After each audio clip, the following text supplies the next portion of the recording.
Taste the Mediterranean through March 19th at Whole Foods Market. Save on animal welfare certified bone and beef short ribs, sustainable wild-caught sockeye salmon, and more. Find sales on Parmigiano Reggiano, charcuterie and ground lamb. Grab an olive boule bread from the bakery. Plus, wines from the Mediterranean start at just $8.99. Taste the Mediterranean now at Whole Foods Market. Must be 21 plus. Please drink responsibly.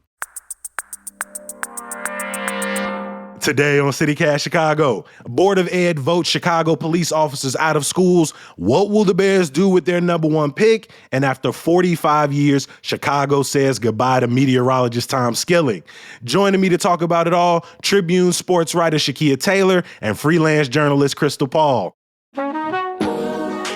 It's Friday, March 1st. I'm Jacoby Cochran, and this is what Chicago's talking about.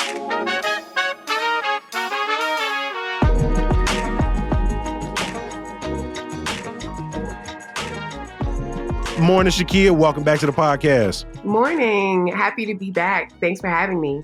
We are happy to have you here. And morning. Welcome back, Crystal. Thank you so much.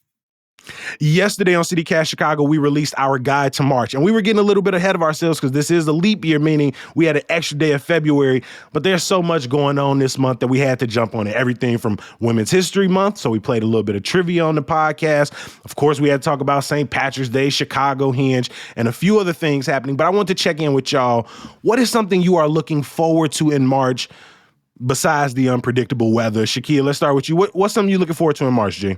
I gotta stick to sports. I'm looking forward to opening day. Baseball season is usually my time of year. I'm super hyped, not necessarily for the local teams, but I'm hyped. But I'm hyped in general because baseball means summer is on the way. Facts. Last time you was here, we had some wild predictions about how the Bears season was going to go. So we want to avoid making any predictions about where the Cubs or the Sox will end up come, I don't know, September. So we'll save that for now. But I am excited for opening day. And every year I find a way to get up to Wrigley and find a way to get over to Comiskey. And so I am excited for opening day. Crystal, what are you looking forward to in the month of March? Spring break. That means I gotta grab my kid to school at 8 a.m. every day. That's it. That's it right there. For spring break, is y'all just going to be in a crib together? Is this a sort of take your butt outside, I'll see you later in the day? Oh, it's very much a take your butt outside situation. Very much a get outside. But the thing is, I get to get outside too, and it's finally hopefully going to be warm and not like randomly hailing. So that'll be nice. Beautiful. Again, this was a really unpredictable week for weather, but it also means we had some big stories across the city of Chicago. And if you're new to the podcast, every Friday, we like to bring in some of our friends to talk about the stories they were following this week. Crystal, let's start with you. Last week, the Chicago Board of Education unanimously voted to terminate its $10.3 million school resource officer program in Chicago public schools. I mean, this has been on people's radar for the last few years as more and more schools have moved away from officers. But between this vote and a new production at Timeline Theater, this topic feels more relevant than ever.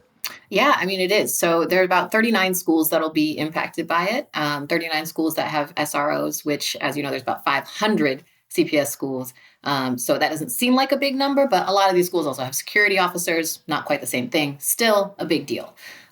So right now, Timeline Theater has a production of Notes from the Field by Anna Deavere Smith going on. And let me tell you, this play will make you cry, first of all.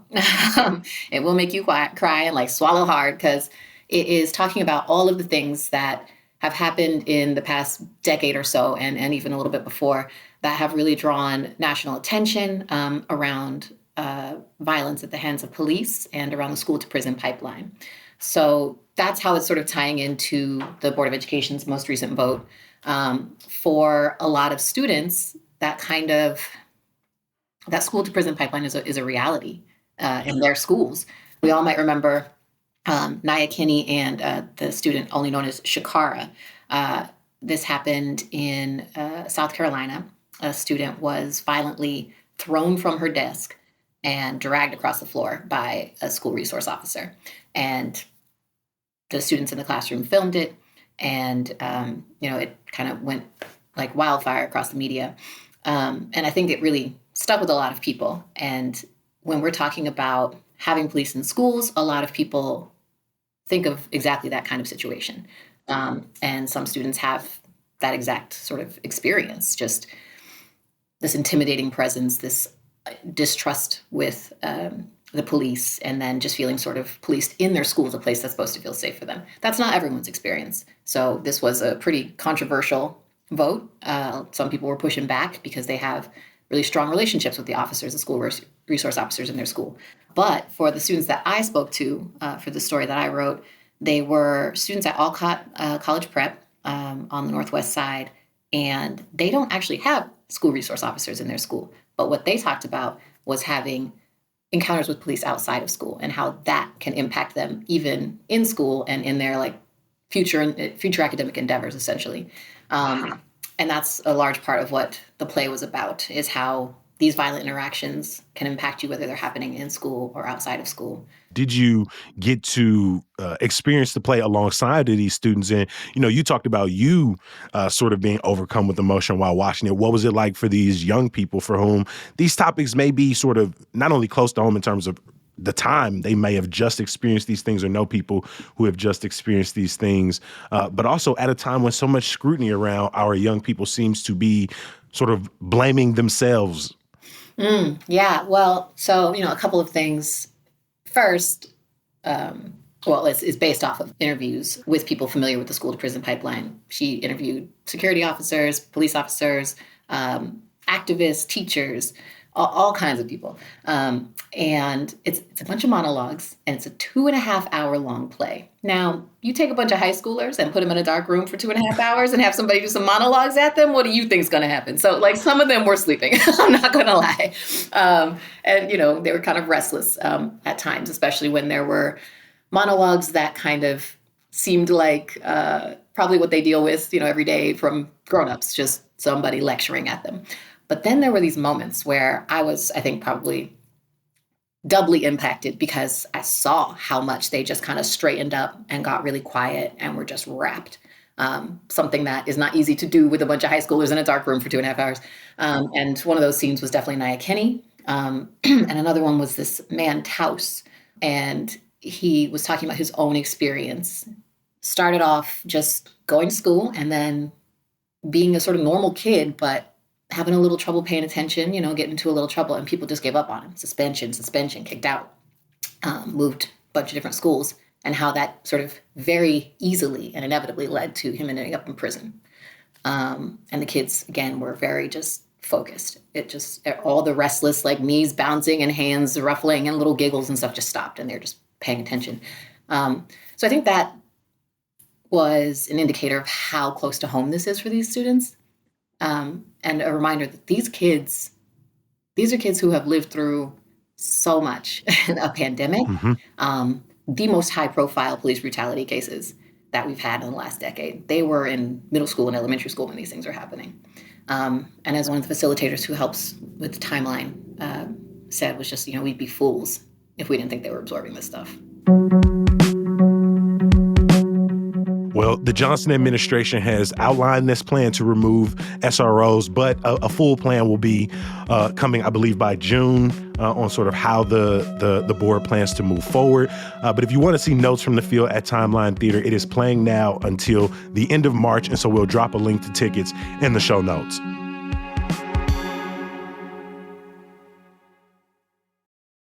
It's only a kick, a jump, a block. It's only a serve. It's only a tackle, a run. It's only for the fans. After all, it's only pressure. You got this. Adidas.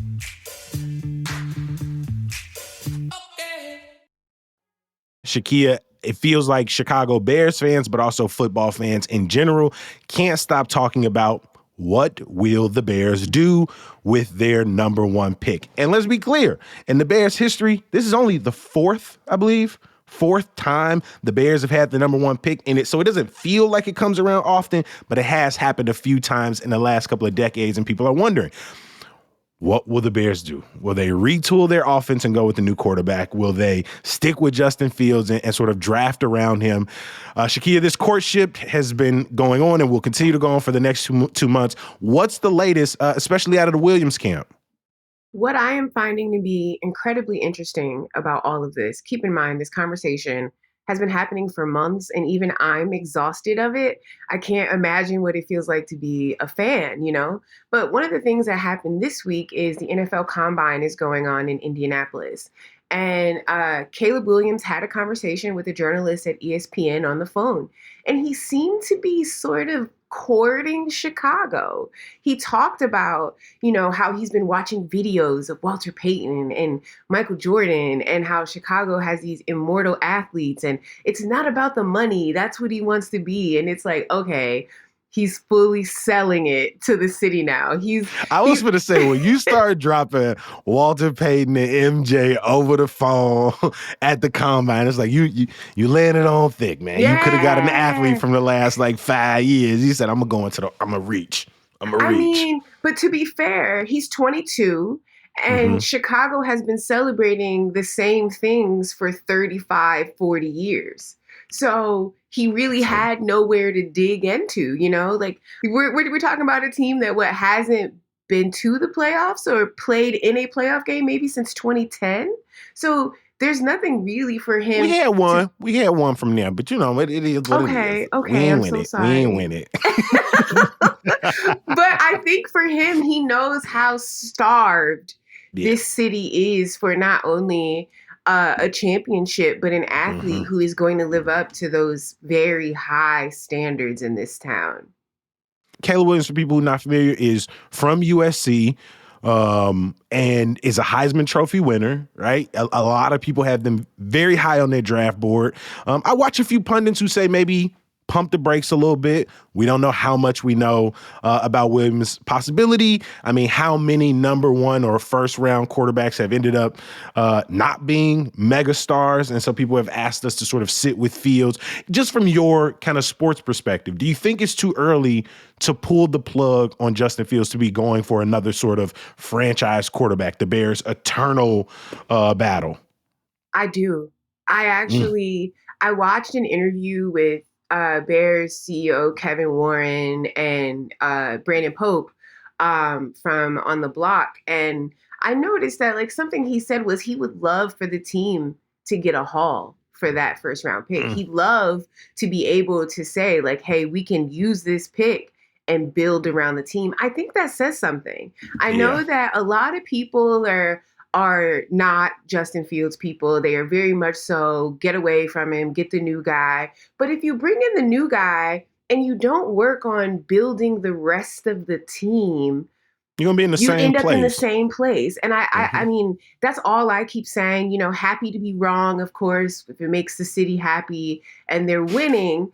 But I also think there's something to be said for a team who has never developed their own quarterback to suddenly think that now when you couldn't do it with this one guy, you can do it with another. I actually believe this to be one of those like franchise make or break decisions. The way they go could impact the fan base for years to come. We're kind of at a point in the road where you have young Chicagoans who are Packers fans. If my great Uncle Tony were alive, he would be cursing out their families. But that's what has happened. I got some homies who Packers fans. You know, so you know exactly what I mean. People like winners. We love to give bandwagon fans a hard time, but everyone likes a winner.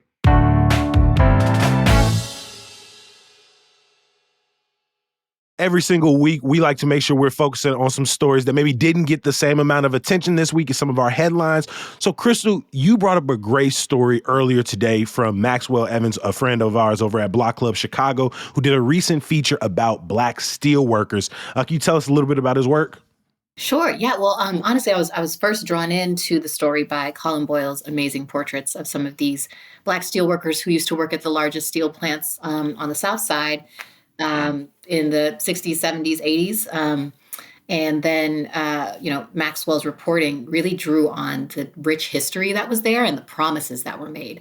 people came largely from the South, part of the Great Migration, came up here with these promises that if they went and worked at the steel plants, they would have, college funds for their kids, they would have insurance, they would get paid, they would get promoted. Some of that was somewhat true for a time, but they also faced rampant discrimination, and they, were injured on the job, highly dangerous job. And a lot of them were just sort of cut off after a certain level of promotions. And then on top of that, of course, the steel plants just suddenly started closing. And that's when they kind of lost everything. And you can't, what I love about what Maxwell does is he, sort of subtly ties it to some of the disinvestment that happens on the South Side even today. Like there was this booming economy and then nothing. Yeah, we've done neighborhood guides and tours of places like Hegewisch and East Side and South Chicago, a lot of neighborhoods and community areas that were built up throughout those decades because of the steel plants. What I really appreciate about Maxwell's work is the nuance. What does that mean to this day in terms of watching your neighborhood slowly not only be siphoned from its resources, lose its jobs, but what does that mean? We've talked to people who say the parades don't run down the streets the way they used to. The number of bars, restaurants in the area has sort of dwindled over the decades. And to see even 40, some cases 50 years after these plants closed, just what their generational legacy has been for a lot of these families. And again, you gave a huge shout out to Colin Boyle because those photos, as so many of his pictures, just kind of pull you in from the start. Absolutely. I mean, I think you're right, though. If you drive through, South Shore, for example, you start on the west side and start driving east, suddenly you just see like more vacant buildings. And then, of course, those large swaths of land where the steel plants were are still there largely, but just empty and unused. And it's wild because it was clearly such a big part of the culture of that area. Mm-hmm. From one must read to another, Shakia, you recently wrote about a new professional hockey league for women that started this year. Can you kind of catch people up and why this may potentially expand to Chicago? Absolutely. The new league is called the PWHL, Professional Women's Hockey League. It is the unified women's professional hockey league in North America. So all of the players come from not just the U.S., but Canada as well, which, as we all know, is the home of hockey. Mm-hmm. And one of the foundational members is Kendall Coyne Schofield, who is from the Chicago area. She is a world-renowned skater, right? She is an Olympic gold medalist. She, as a woman, competed in the NHL skills competition. Just an incredible hockey player. And the problem with women's professional hockey was we only saw them every 4 years or so. We only really got to see them around the Olympics. And there have been professional women's hockey leagues formed in the past, but they didn't have either the money or the resources or the facilities or just the general investment necessary for something sustainable. So a group of players completely sat out playing professionally, I'll say, for the last couple of years. And they formed a union, the Professional Women's Hockey Players Association. And through that union, they started figuring out ways that they could themselves create a league that they felt was beneficial to them and sustainable long term, and one that they felt treated them as professionals. And Chicago is supposed to be on the list for a future team. Right now, there are 6 cities. They're all kind of concentrated in the same general area in the Northeast, and Minneapolis, of course, the U.S. hockey home. So with Chicago being there in the future and us being such a large, hockey fan base, I think there's great promise for women's hockey fans and hockey fans, period. I was going to say, in our city, we've seen just in the last decade the growth of popularity of the Red Stars in the Sky. Hockey obviously has its place in Chicago. We'll be hosting the Winter Classics. What would it mean to Chicago to have a professional women's hockey presence in the city? I think it would mean a lot. First of all, we have a ton of women who are fans of the Blackhawks. And I think we will give them, the PWHL, I should say, will give them an opportunity to have something of their own, so to speak. And I think with the way fans have sort of grown weary of the Blackhawks organization and the controversies and the problems that they've had. There's a lot of questions with regard to fandom there, and the PWHL is fresh, it's new, it's rooted in women and women's history and and equity, and I think that's something any human generally could get behind. There's a lot of promise there and there's a lot of hope in sports, and they're just a sign of it. I think that story is a perfect transition to our final segment of the day. And like every episode, we try to make sure that everyone leaves with some good news. This could be an event, something personal happened, something professional good news. Crystal, last time you were here, we were talking about basketball courts in Beverly, and you're back, and your good news has something to do with maybe the future of those courts. Yes, well, one can hope anyway. So yeah, as we talked about before, there is not a single basketball hoop, outdoor basketball court in Beverly. And one of the kids that I spoke with, who was particularly angry about this, is doing something about it. So he's part of an IB program in his school, and they have to do a project. And he decided his project was going to be trying to get an outdoor basketball court in Beverly. So he went to his park advisory council and gave an impassioned speech about how there need to be some outdoor courts at the parks. And he's choosing his own park, the one that's close to his house, is close to his heart, where he's played a lot of ball and other sports, as hopefully the first place to get an outdoor court. He gave a pretty convincing argument. The PAC seemed mostly on board. They're going to vote to see if they can support. But obviously they're not the park district themselves, so they can't legally speak for the park district. So his next step is the alderman and the park district itself. And this is a 13-year-old kid, y'all, 13 years old. And he was like, I'm sorry, this is a problem. Time to fix it. I love it. I was going to say, when you think about the bureaucratic hoops you have to jump through in Chicago to get anything done in your neighborhood, to know that the 13-year-old is sort of moving through this process. I got to sit down with the PAC. They got a petition that, got like 300 signatures, right? And so now they got to talk to their alder. And we are, as your reporting show, it's so much more than there isn't a hoop there. Like, what does that say about my neighborhood? What does that say about what people want for Beverly, what people thought basketball has or hasn't represented for the neighborhood over the decades? And, it is a good piece of news to see, young people being active in their community in these kinds of ways. What I thought was the most interesting part of his speech was he kept saying, I've seen my friends like tie up nets on monkey bars or play in the middle of the street, things like that. And he's like, and otherwise they have to go and pay at a community center. He said, we shouldn't have to pay to play. But what was really interesting about that is afterwards, they were kind of like, that's great. Thank you for your speech. We can't do that much. We're just the PAC kind of thing. And so, but that didn't kill, his desire to push on this. Like, he wasn't like, oh, the PAC, like, he has to figure this out as he's going through it. So he's like, okay, so the PAC can't do it. So I got to go to the park district. They're giving him advice and he's figuring it out. But you're right. Bureaucracy could slow down maybe a less motivated person. Shout out to Elias Gray, the 13-year-old behind this campaign. Shakia, I want to kick it over to you. What is your good news? My good news is actually a little bit about myself, really. Come on.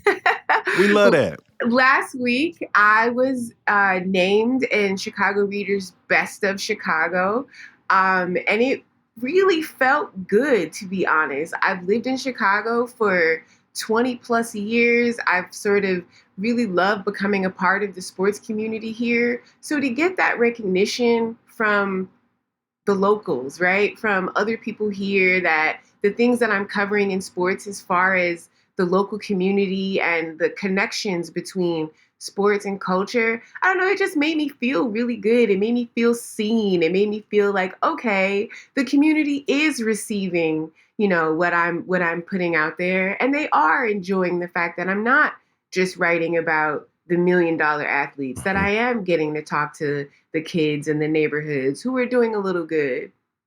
No, I love that. I love your reporting. We love having you on the show. To piggyback CityCast Chicago, best podcast 3 years in a row. Let's And, go. and so I share how good it feels to be seen by even the people who are already tapped into the work we're doing. So, Shakia, we appreciate you making time for us here at CityCast Chicago, and we love all of the work that you are doing. And we're waiting for your autobiography. Before we get out of here, I want to make sure we leave with some good news.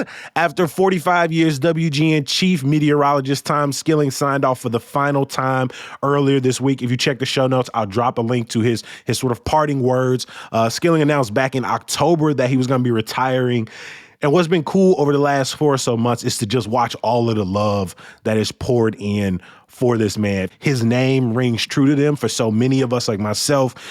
That is what was playing on TV in my grandmother's homes, WGN. So at some point, his antics came up. At some point, his both accurate and inaccurate predictions was something that I grew up watching. And for him to be such a constant voice in Chicago, and one that, again, 45 years in this city is a lot of history, a lot of changing regimes, a lot of mayors, a lot of new and old policies, but to be such a, in many ways, beloved figure across nearly 5 decades. Shout out to Skilling. I hope he enjoys his retirement, whatever that brings. And, shout out to WGN's Demetrius Ivory, who's got some really big shoes to fill. But it makes sense for one of the most unpredictable and random weather weeks in Chicago history to sort of end with the departing of our fair meteorologist. Do either of you remember at any point seeing Skilling on your TV at some point or hearing his voice at some point over the last couple of decades? Of course. Listen, I have a Tom Skilling brief story that I will forever, ever love Tom Skilling for. I'm sure you all remember 2011, the blizzard of 2011, right? I was at work downtown and everyone was like, oh, meteorologist. And I go, no, Tom Skilling said that we should be on our way home by 1 p.m. At 1 p.m., I'm going home. My boss was like, well, you can do what you want. Meteorologists are wrong, blah, blah, blah. I was the only person who left my office at 1 p.m. and came home. Everyone else was struggling to get home. Your girl was at the crib. I had some beers on the balcony waiting for the snow to make them cold. Tom Skilling got me out of work that day, and he was right. And he was right. He had been predicting that for 2 weeks. So shout out to Tom Skilling for getting me out of work and making my boss at the time look silly. I will say I am hugely grateful to both of you all for making time. Crystal, all of the work that you do as a freelancer in this city, I want you to know we see it here at CityCast Chicago and we appreciate it. Shakia, thank you so much for coming back, whether we are talking sports or talking our Herald's orders. It's always a pleasure, my friend. Thanks. Thank you so much.